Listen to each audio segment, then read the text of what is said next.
everyone, welcome to Step Up Academy. I'm Dr. Ananya Dixit, your biology educator. और इस video में हम देखने वाले हैं इम्प्रूवमेंट इन फूड रिसोर्सेज के एनसीईआरटी इन टेक्स्ट क्वेश्चन की सोल्यूशन. ओके, तो इन टेक्स्ट क्वेश्चंस कौन से, जो भी चैप्टर के आपके बीच में क्वेश्चंस दिए रहते हैं उसके सोल्यूशंस हम देखने वाले हैं. और ये जो चैप्टर है इम्प्रूवमेंट इन फूड रिसोर्सेज, ये चैप्टर नंबर 15 है आपकी एनसीईआरटी बुक में. ओके, तो फर्स्ट क्वेश्चन क्या है? How do biotic and abiotic factors affect crop production? कैसे जो बायोटिक और एबायोटिक फैक्टर्स होते हैं वो क्रॉप प्रोडक्शन को इफेक्ट करते हैं. ओके तो बायोटिक और एबायोटिक का मतलब क्या होता है? Bio means life. ओके, तो ऐसी कौन सी लिविंग बीइंग्स हैं, ऑर्गेनिजम्स हैं जो क्रॉप प्रोडक्शन को इफेक्ट करती है? इफेक्ट अपन बोल सकते हैं या तो खराब करती हैं या तो अच्छा करवाती है, करती हैं. ओके, और एबायोटिक जो नॉन लिविंग है, और नॉन लिविंग थिंग्स पे भी जो है हम सब क्या होते हैं? डिपेंडेंट होते हैं. तो प्लांट्स जो हैं वो भी डिपेंडेंट है. तो जैसे कि सॉइल, टेम्परेचर, सनलाइट, ये सब क्या हो गया? Abiotic. Okay, factors responsible for loss of grains during storage and productions are. तो क्या क्या है?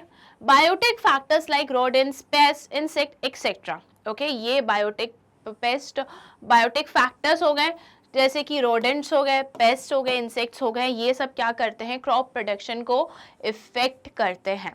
ओके, क्रॉप को हमारे खराब करते हैं. Abiotic factors like temperature, humidity, moisture etcetera. Okay, abiotic factor क्या हो गया? टेम्परेचर हो गया, ह्यूमिडिटी हो गया, मॉइस्चर हो गया. ये सारी चीज़ें भी जो हैं वो क्रॉप प्रोडक्शन को इफेक्ट करती हैं. अब कॉम्बिनेशन, दोनों का अगर कॉम्बिनेशन की हम बात करें, both biotic and abiotic factors causes infestation of insects. मतलब इंसेक्ट्स जो हैं उसमें ग्रो करने लगेंगे, डेवलप होने लगेंगे. ओके, कीड़े लग जाते हैं ना वैसे. सेकेंड क्या है? Weight loss. अब ग्रेन्स का कैसे वेट लॉस होगा? अब जो गुड क्वालिटी के हैं वो प्रोड्यूस नहीं हो पाएंगे, हेल्दी क्रॉप्स प्रोड्यूस नहीं हो पाएंगे. ओके, अब ये जो इंसेक्ट्स हैं वो तो क्या खाएंगी? वो ये क्रॉप्स ही खाएंगी, ये ग्रेन्स ही खाएंगी, उसको कुतरने लगेंगी, खाने लगेंगी, है ना. तो वेट लॉस होने लगेगा. Poor germination ability. ओके, अब जो सीड्स हैं वो प्रॉपर जर्मिनेट नहीं हो पाएंगे because of insects, because of more temperature, humidity, moisture. इनके कारण भी जर्मिनेशन नहीं होता. Degradation in quality. क्वालिटी जो है वो कम हो जाएगी, क्रॉप की जो क्वालिटी है वो ख़त्म हो जाएगी, मतलब लो क्वालिटी के क्रॉप्स हमें मिलेंगे. डिसकलरेशन, कलर भी चेंज हो जाता है. और पुअर मार्केट प्राइस. अब ये सारी चीज़ें हो गई हैं जब क्रॉप ही जो है, जो ग्रेन्स हैं वो अच्छे नहीं हैं, पुअर क्वालिटी के, तो उसके हमें कोई मार्केट वैल्यू मिलेगी क्या? नहीं मिलेगी. तो उसका जो प्राइस है वो भी कम हो जाता है. ओके, तो next question, what are the desirable agronomic characteristics for crop improvement. अब इसमें ये पूछा गया है क्या है डिजायरेबल एग्रोनॉमिक कैरेक्टरिस्टिक्स जिससे हम क्रॉप को इम्प्रूव कर सकते हैं. ओके, तो एग्रोनॉमिक मतलब कि जो उनका अपीयरेंस है उसके लिए, जैसे कि फॉडर क्रॉप्स होते हैं उसको ना बेसिकली क्या उनमें एग्रोनॉमिक कैरेक्टरिस्टिक चाहिए रहता है, उनका क्या अपीयरेंस चाहिए, मतलब फिजिकल अपीयरेंस कैसा होना चाहिए कि वो टॉल हो और उनमें ब्रांचेस बहुत सारी हो. ओके, तो desirable agronomic characteristics for crop improvements are tallness and profuse branching और are desirable characteristic for fodder crops. ये पॉइंट्स ना आपकी एनसीईआरटी बुक में बहुत अच्छे से दी हुई हैं. ओके, और डॉफ जो होता है, डॉफ मतलब शॉर्ट प्लांट्स, किसके लिए हम डिज़ायरेबल होते हैं, क्यों डिज़ायरेबल होते हैं? सीरियल्स क्रॉप्स के लिए. ओके, जितने भी सीरियल क्रॉप्स होते हैं वो छोटे होंगे तो स्पेस ज़्यादा होंगी. ओके, और फूडर क्रॉप में क्या होना चाहिए? वो टॉल होने चाहिए और ब्रांचेस बहुत सारी होनी चाहिए, क्योंकि ये फूडर क्रॉप क्या होता है? ये कैटल्स का खाना होता है ना, या एनिमल्स का खाना होता है. Okay, dwarfness is desired in cereals so that less nutrients are consumed by these crops. तो क्या होता है? dwarfness जो है वो उनके लिए, cereals के लिए डिज़ायरेबल होता है ताकि ये न्यूट्रिएंट्स जो हैं वो कम कंज्यूम करें और क्या करें? स्पेस ज़्यादा ना लें. Okay, next question, What are the macronutrients and why are they called macronutrients? Macro और माइक्रोन्यूट्रिएंट्स दो टाइप के न्यूट्रिएंट्स होते हैं और यहाँ पे बेसिकली प्लांट्स की बात करें, अगर हम ह्यूमन की बात करें तो ह्यूमंस में भी मैक्रो और माइक्रो होते हैं। मैक्रो मीन्स जो ज़्यादा अमाउंट में छुए। आप कोई बच्चे बोलते हैं मुझे मैम मैक्रो का मतलब होता है बड़ा और माइक्रो का मतलब होता है छोटा, तो मैं पूछती हूँ बेटा क्या बड़े न्यूट्रिएंट्स और छोटे न्यूट्रिएंट्स चाहिए रहते हैं? साइज के ऊपर डिपेंड करते हैं। तो वो लोग सोच में पड़ जाते हैं। नहीं, मैक्रोन्यूट्रिएंट्स का मतलब होता है कि जो लार्ज क्वांटिटी में चाहिए है, और माइक्रोन्यूट्रिएंट्स का मतलब होता है जो मिनिमम क्वांटिटी में चाहिए है। ओके तो जैसे अगर हम ह्यूमंस की बात करें तो मैक्रोन्यूट्रिएंट्स कौन कौन से हो जाते हैं? Carbohydrates, proteins and fats. Micro में आते हैं विटामिन एंड मिनरल्स। और ऐसे ही सारे एनिमल्स और प्लांट्स के साथ भी होता है। तो प्लांट्स को भी मैक्रो और माइक्रो न्यूट्रिएंट्स की ज़रूरत होती है। Macronutrients are the essential elements which are utilized by plants in large quantities. Okay, तो ये plants को large quantity में चाहिए रहता है। Sorry, many micronutrients are required by the plants for the following function. अब micronutrients की ज़रूरत क्यों होती है? इन सारे reasons के लिए ज़रूरत होती है। तो first होता है as the constituent of protoplasm, okay, ताकि प्रोटोप्लाज्म का कंस्टिट्यूएंट जो है वो बना रहे। प्रोटोप्लाज्म क्या होता है? जो फ्लूइड पार्ट होता है सेल के अंदर का, that is known as protoplasm. NPS are present in protein. NP मतलब nitrogen, phosphorus and sulphur. Okay वो किस में प्रेजेंट होता है? वो प्रोटीन में प्रेजेंट होता है। Calcium is present in cell wall. Cell wall में क्या प्रेजेंट होता है? कैल्शियम प्रेजेंट होता है। Magnesium is important constituent of chlorophyll. Okay chlorophyll green pigment जो जहाँ पे एक्चुअल में फोटोसिंथेसिस होता है वो वो किससे बना होता है? उसमें क्या होता है? उसमें होता है मैग्नीशियम। क्या होता है उसमें? Magnesium. Okay next question, how do plants get nutrients? Plants को न्यूट्रिएंट्स कहाँ से मिलते हैं, कैसे मिलते हैं, वो हमें बताना है। तो न्यूट्रिएंट्स तो उनको सॉइल से ही मिलते हैं। Okay plants get nutrient from air, water and soil. कहाँ से मिलते हैं? एयर से, वाटर से एंड सॉइल से। एयर से उनको गैसेस मिलती हैं, सॉइल से उनको सारे एलिमेंट्स मिलते हैं, मिनरल्स मिलते हैं। There are 16 nutrients essential for the growth of plants. कितने एसेंशियल न्यूट्रिएंट हैं? 16 एसेंशियल न्यूट्रिएंट्स हैं जो प्लांट्स के ग्रोथ के लिए रिस्पॉन्सिबल होते हैं, जो प्लांट्स को ग्रोथ के लिए ज़रूरी होते हैं। Okay carbon and oxygen are supplied by water? No, by air. The remaining 13 nutrients are supplied by soil. Okay, तो जो कार्बन एंड ऑक्सीजन है वो कहाँ से मिलता है प्लांट्स को? वो मिलता है एयर से, ये वाटर गलत लिखा है, और बाकी जो 30 न्यूट्रिएंट्स हैं वो सॉइल से उन्हें मिलते हैं। तो ये कॉलम भी ना आपकी बुक में टेबल एक बहुत अच्छे से बनाया हुआ है कि एयर से उनको क्या न्यूट्रिएंट्स मिलते हैं प्लांट्स को, वाटर से कौन से मिलते हैं और सॉइल से कौन से मिलते हैं, और एक टेबल मैक्रो और माइक्रो का भी है NCERT बुक में। Question number 5, compare the use of manure and fertilisers in maintaining soil fertility. अब हमें सॉइल फर्टिलिटी को कंपेयर करना है कि जो मैन्योर है वो कैसे बना के रखता है और जो फर्टिलाइजर्स है वो कैसे बना के रखते हैं। तो जो मैन्योर्स होते हैं, फर्टिलाइजर्स जो होते हैं, उनकी हम थोड़ी बेसिक सी बात कर लेते हैं। मैन्योर्स जो हैं वो क्या ऑर्गेनिक सब्सटेंसेस से बना हुआ होता है, और वहीं जो फर्टिलाइजर्स है ये केमिकल बेस्ड होते हैं। ओके ये सॉइल फर्टिलिटी दोनों ही इंक्रीज करते हैं, बट जो मैन्योर्स हैं वो सॉइल पोल्यूशन क्रिएट नहीं करते, बट ये जो फर्टिलाइजर्स हैं उसके कारण सॉइल पोल्यूशन होता है। ओके मैन्योर्स जो कि बेसिकली ऑर्गेनिक है तो उससे ज़्यादा कुछ हार्म नहीं होता। फर्टिलाइजर्स केमिकल बेस्ड है तो उससे वो हार्मफुल सब्सटेंसेस होते हैं उसमें। मैन्योर्स जो हैं इसको जो फार्मर्स होते हैं वो फार्म में अपने एग्रीकल्चर लैंड में बना सकते हैं, और फर्टिलाइजर्स जो हैं वो इंडस्ट्रीज में का बनते हैं, मैन्युफैक्चर होते हैं। फर्टिलाइजर्स जो होते हैं वो रिच होते हैं किसी पर्टिकुलर न्यूट्रिएंट या एलिमेंट्स में। मैन्योर्स में ऐसा कोई बात नहीं होती है, वो नाइट्रोजन और नाइट्रोजनस वेस्ट में जितने भी होते हैं वो सब मिक्सचर होता है इसमें। ओके फर्टिलाइजर्स जो हैं वो किसी भी एक एलिमेंट या मिक्सचर में ज़्यादा होते हैं, ज़्यादा उनमें हमें देखने को मिलता है। Effect of using manures on soil quality. Okay the manures enrich the soil with nutrients. जो मैन्योर्स हैं वो सॉइल को एनरिच कर देते हैं न्यूट्रिएंट से। They provide a lot of organic matter. क्या प्रोवाइड करते हैं ये? बहुत सारा ऑर्गेनिक मैटर प्रोवाइड करते हैं जिसको हम ह्यूमस बोलते हैं to the soil and thus restore water retention capacity of sandy soil and drainage in clayey soil।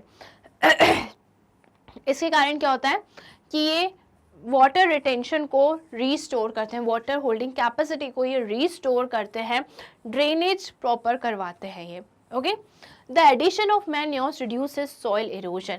अगर हम मैन्योर सॉइल में डालते हैं, ओके, ऐड करते हैं, मिट्टी में डालते हैं, तो वो क्या करते हैं? सॉइल इरोजन होने से बचाते हैं। सॉइल इरोजन आया हो सबको ही पता होगा कि पानी के साथ जो सॉइल बह जाता है उसको कौन प्रिवेंट करता है? Manures. They provide food for soil organisms like soil friendly bacteria. Okay, जो मैन्योर्स है वो क्या टोटली ऑर्गेनिक वेस्ट से बना हुआ होता है, तो सॉइल में जो हेल्दी क्या बोलना चाहिए माइक्रो ऑर्गेनिजम्स है, ओके, जो हेल्प करते हैं फार्मर्स के, जो फार्मर्स के फ्रेंड्स होते हैं, उनको ये फूड प्रोवाइड करता है। कौन फूड प्रोवाइड करता है? Manures. Okay, effect of using fertilisers on soil quality. ठीक है, अब फर्टिलाइजर्स का क्या इफेक्ट होता है वो देख लेते हैं। By the continuous use of fertilisers the soil become powdery, dry and rate of soil erosion is increased. Okay, अब क्या हो गया? जब सॉइल पाउडरी हो गया, ड्राई हो गया, तो सॉइल जो है वो इजीली अपनी जगह से पानी के साथ बह जाएगा, जिसे हम सॉइल इरोजन बोलते हैं। तो ये किसके कारण होता है? अगर आप ज़्यादा फर्टिलाइजर्स यूज़ करते हैं फार्मर्स तो। By the use of fertilisers the organic matter decreases which further decreases the porosity of soil and the plant root do not get oxygen properly. Soil का पोरस होना मतलब होता है कि सॉइल में स्पेसेस प्रेजेंट होना। Okay, वैसे तो हम बोलते हैं कि स्मॉल ओपनिंग या होल्स प्रेजेंट होना, बट उनमें स्पेसेस प्रेजेंट होने को यहाँ पे इसका मतलब है अगर जगह होगी, जो सॉइल है वो एकदम दरदरा होगा, तो क्या होगा? गैशियस एक्सचेंज अच्छे से हो पाएगा, है ना। बट अगर हम फर्टिलाइजर्स यूज़ करेंगे तो वो क्या हो जाएगा? पाउडरी हो जाएगा और उसकी जो पोरोसिटी है वो कम हो जाएगी, जिसके कारण जो प्लांट्स के रूट्स हैं उन्हें ऑक्सीजन नहीं मिलेगा। The nature of soil changes to acidic or basic. अब जो सॉइल का नेचर है, या तो वो बहुत ज़्यादा एसिडिक हो जाएगा या फिर वो बहुत ज़्यादा बेसिक कैरेक्टरिस्टिक का हो जाएगा, जिसके कारण सॉइल की फर्टिलिटी जो है डिक्रीज हो जाएगी। तो इससे हमें पता चलता है कि इससे हमें पता चलता है कि बेस्ट ऑप्शन क्या है? बेस्ट ऑप्शन है मैन्योर्स। आपने सुना होगा ना ऑर्गेनिक फार्मिंग के बारे में, कि आजकल बहुत ज़्यादा सुनने में आ रहा है ऑर्गेनिक फार्मिंग। तो उसमें क्या मतलब होता है कि उन्होंने टोटली सिर्फ और सिर्फ ऑर्गेनिक सब्सटेंसेस का ही यूज़ किया है, कोई केमिकल्स यूज़ नहीं किए हैं। दैट मीन्स मैन्योर्स उन्होंने यूज़ किया है, फर्टिलाइजर्स उन्होंने बहुत कम या नहीं किया है। That is known as organic farming. Sorry, थोड़ा गला खराब हो रहा है, बट कोई बात नहीं। Which of the following condition will give the most benefits? Why? इनमें से कौन सी कंडीशंस हैं जो सबसे ज़्यादा बेनिफिट देगी और क्यों देगी? Farmers use high quality seeds, do not adopt irrigation और यूज फर्टिलाइजर्स।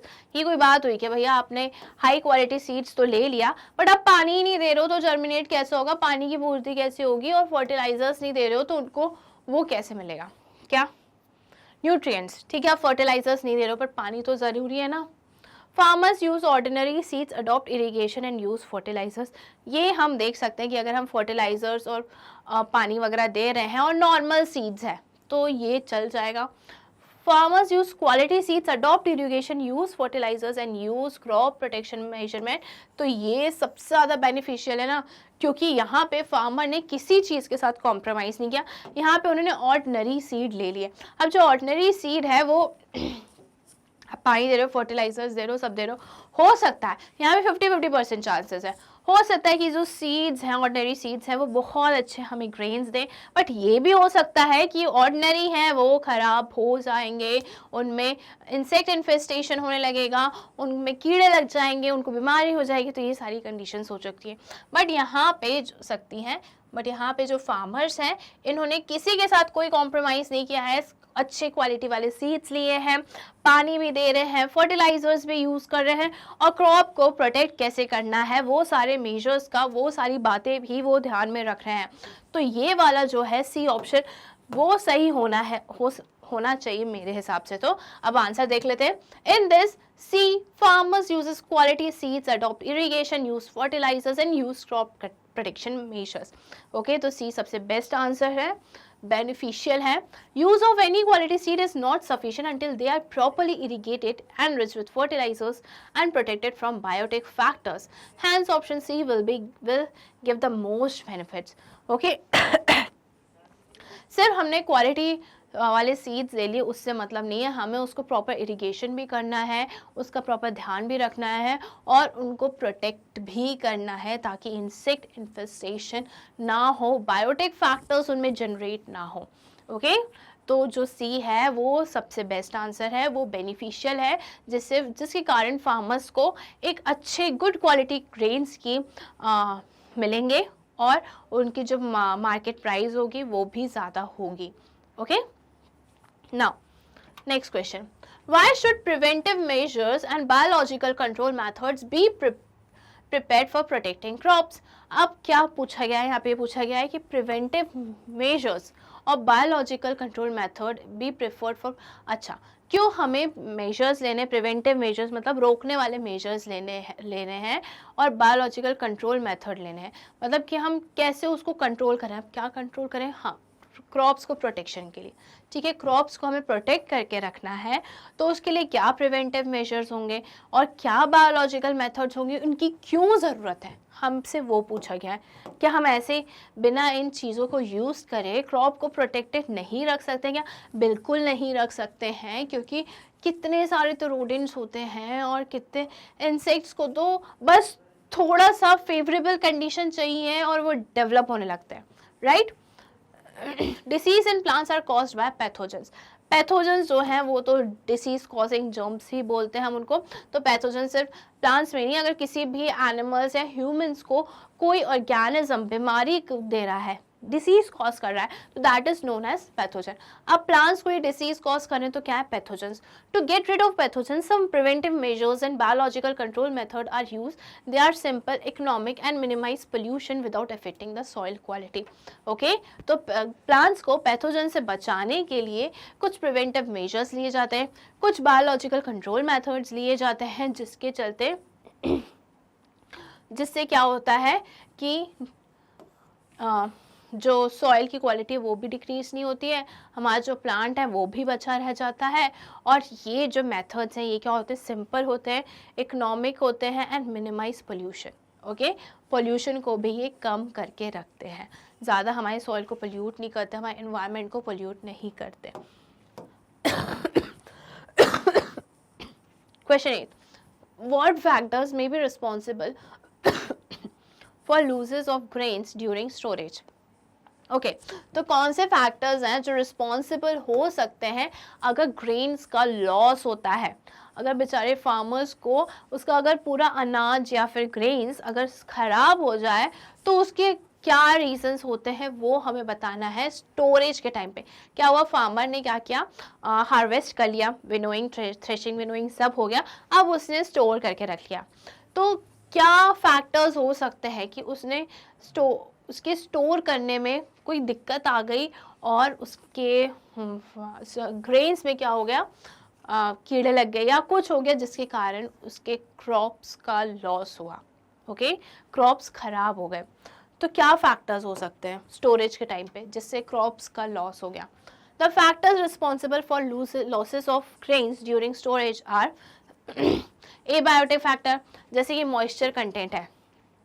ठीक है, अगर हम फार्मर्स ने या हमने गेहूं को अच्छे से नहीं सुखाया है, धूप नहीं दिखाई है, तो क्या है उसमें मॉइस्चर कंटेंट रह जाएगा, तो गेहूं क्या मतलब गेहूं या कोई भी ग्रेन्स जो है वो खराब हो जाएगा, है ना, उसमें फंगस बहुत जल्दी लग जाती है। Humidity and temperature, biotic factors क्या हो सकते हैं, क्या होगा कि उसमें कीड़े लग गए, इल्ली लग गई, है ना, इल्ली वगैरह तो लगी जाती है, जैसे कि बायोटिक फैक्टर्स हो गए insects, rodents, birds, mites, bacteria and fungi. Okay तो ये क्या हो गया, बायोटिक फैक्टर्स हो गए। इंसेक्ट्स, इल्लियाँ जो हो जाती हैं, रोडेंट्स अगर हमने उसको खुला छोड़ा है तो चूहे वूहे ये सब खराब कर देंगे। बर्ड्स जो हैं वो भी खाती हैं क्रॉप्स, है ना, तभी तो वो क्या गाँव में और एग्रीकल्चर लैंड में, फार्मिंग लैंड में लगाया जाता है एक आदमी जैसा पुतला टाइप का। Mites, bacteria and fungi. Now question number 9, which method is commonly use for improving cattle breeds and why? कौन सा मैथड यूज किया जाता है जिससे कैटल की ब्रीड बढ़े और क्यों हो, क्यों? Crossbreeding is a process in which indigenous variety of cattle are crossed by exotic breeds to get a breed which is high yielding.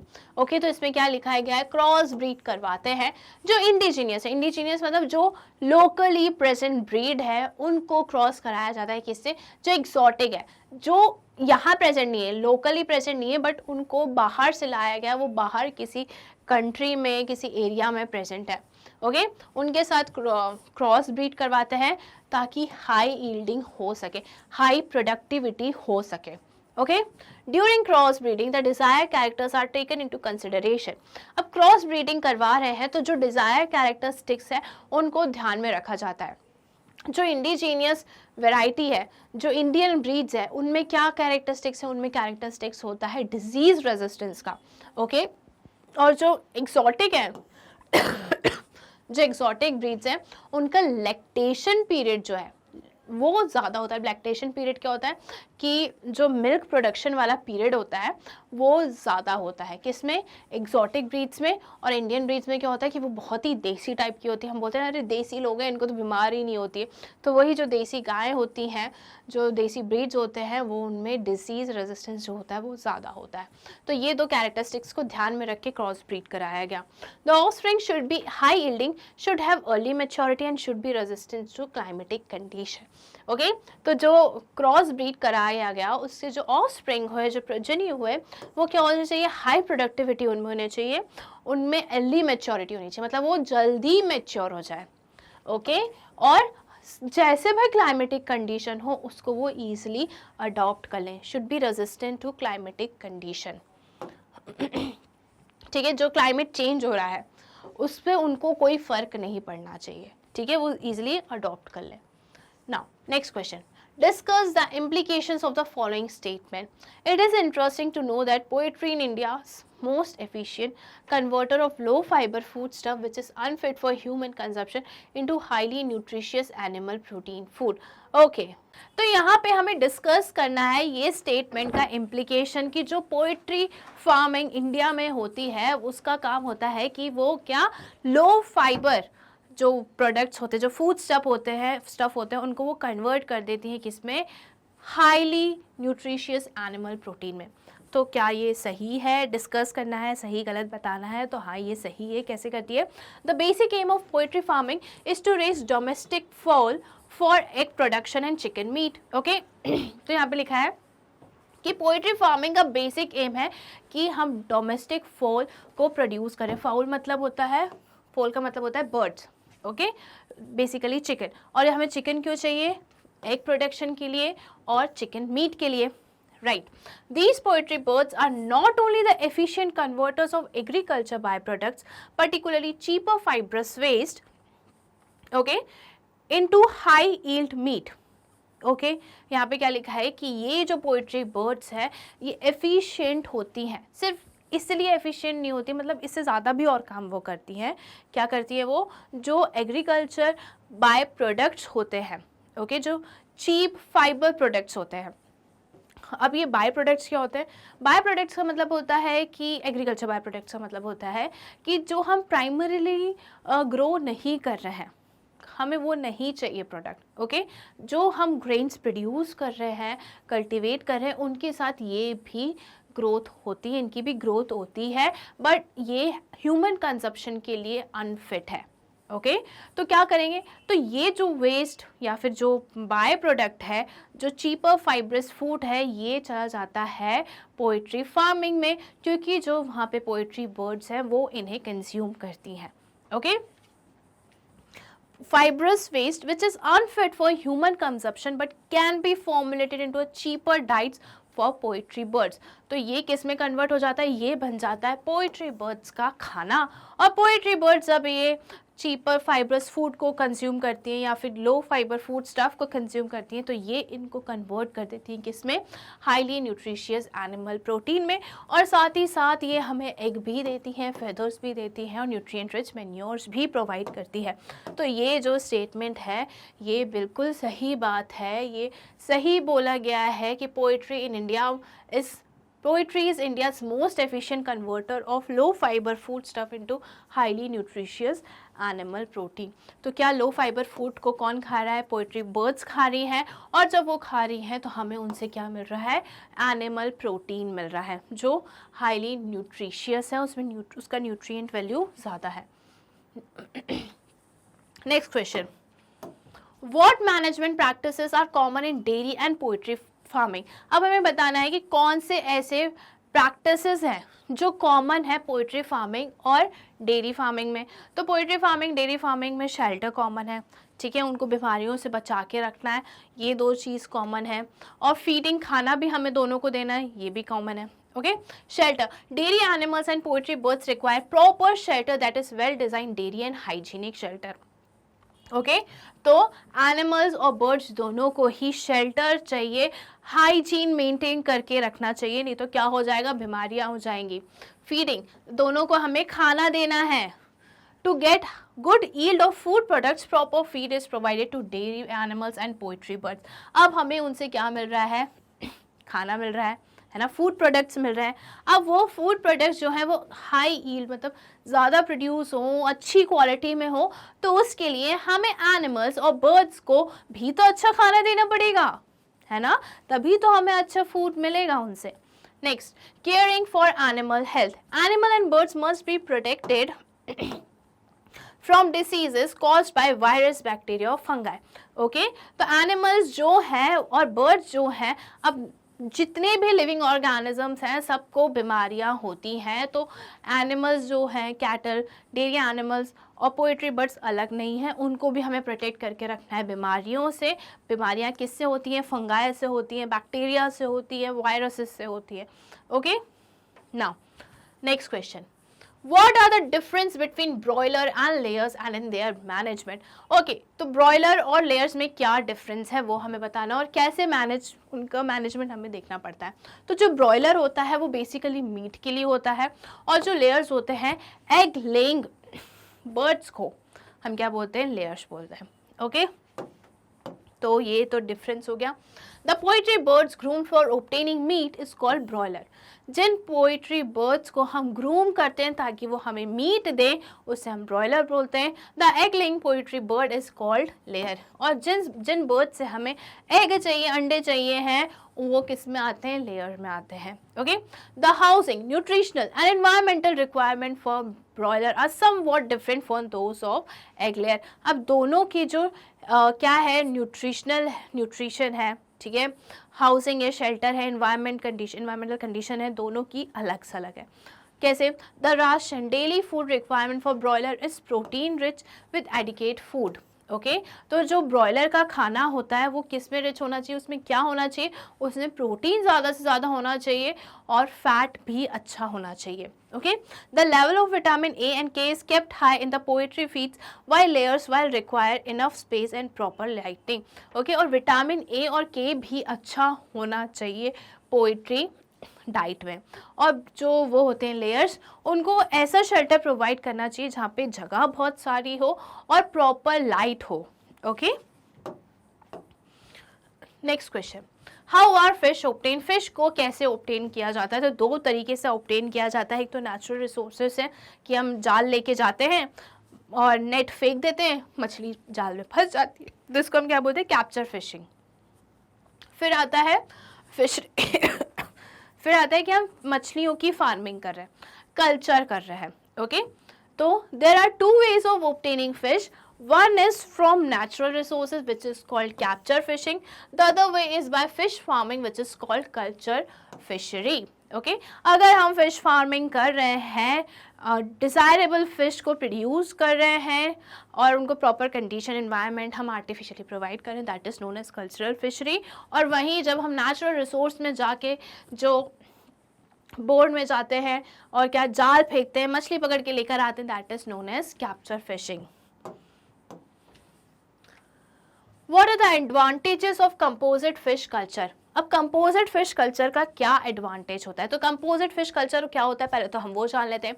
Composite fish culture का मतलब होता है कि हम एक ही पॉन्ड में अलग अलग टाइप की मछलियों को हम उनकी देख रेख कर रहे हैं, उनको खाना दे रहे हैं. और ऐसा इसलिए कर रहे हैं कि जो 5-6 अलग टाइप की मछलियाँ हैं, उनका जो फूड हैबिट है वो अलग है. तो इसके कारण उनमें कंपटीशन नहीं होता और हमें लार्ज स्केल में लार्ज प्रोडक्शन मिलता है मछलियों का.